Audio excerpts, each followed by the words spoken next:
ყველა ადამიანში მზეა. უბრალოდ მიეცით საშუალება, რომ იკაშკაშოს. დღეს ჩვენი მისია, რომ 23 წლის ლაშა ნოღაიდელის მზია ვაკაშკაშოთ. ის ამას უკვე 23 წელია ელოდება. დიახ, უკვე 23 წელია ეს ღვთისმიერი ბიჭი ჯოჯოხეთურად იტანჯება. ლაშა ჯერ სულ რაღაც თვეების იყო, როდესაც გაირკვა, რომ თავის ტვინი ჰქონდა დასიანებული. ბიჭს არც სიარული შეეძლო და მეტყველებაც უჭირდა.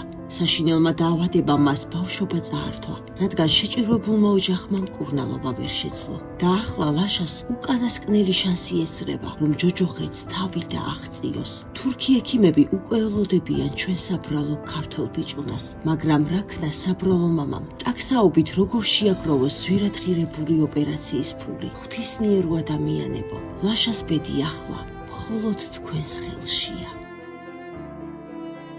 გადარიცხეთ ნებისმიერი თანხა ჩერნოვეცკის ფონდის ოფიციალური საიტის მეშვეობით.